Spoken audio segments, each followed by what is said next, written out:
In this video, I'm going to look at masses on a spring and using F equals ma, as well as some Suvat equations. I'll show you when you sort of figure out when to use Suvat equations too. So it tells you there's a particle A of mass 5 kg. So let's label that one quickly.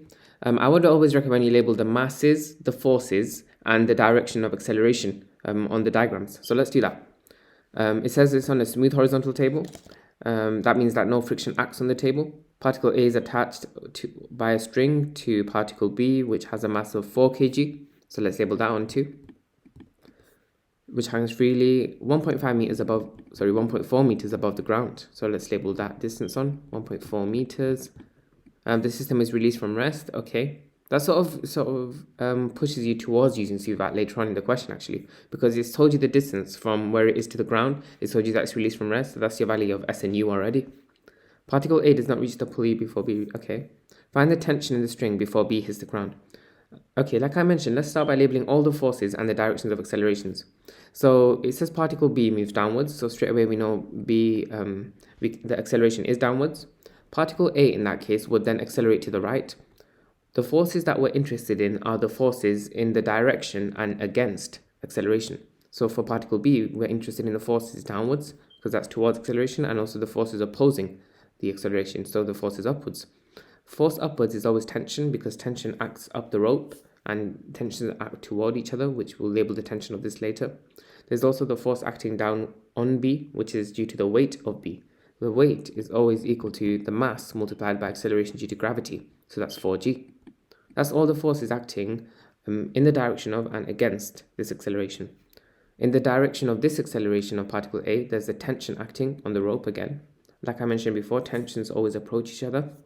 Although weight acts, that does not act in the direction of acceleration or against acceleration. So we don't include it in our calculation of F equals ma. Actually, it doesn't say specifically there is any resultant force, resistive force acting on A. So we don't include any resistive force on A.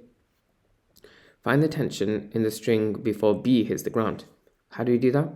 Well, here is where you use F equals ma on both sides of the experiment, on particle A and particle B. I'm just going to increase the thickness of my pen quickly. By the way, you might question yourself, why is it that we use, should I zoom in a bit? No, that's too zoomed in, sorry. Why do we use F equals ma? Well, it's because we're given enough variables to go about using it. For particle A,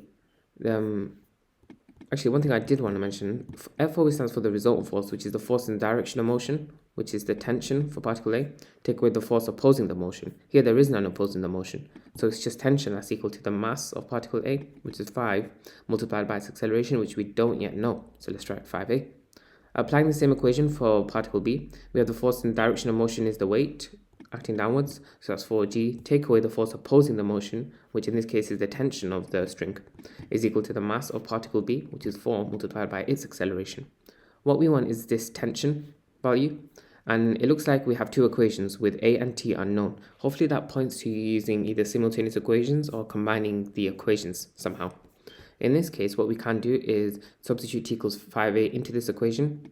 We end up getting the equation 4g minus 5a equals 4a, and that's an equation that we can solve for a. Once we find the acceleration of the whole system, we can put it into any one of these two equations to then find the tension in the system. You start by adding 5a to both sides, so 4g equals 9a. Divide both sides by 9, and you get that a is equal to 4 over 9g meters per second squared.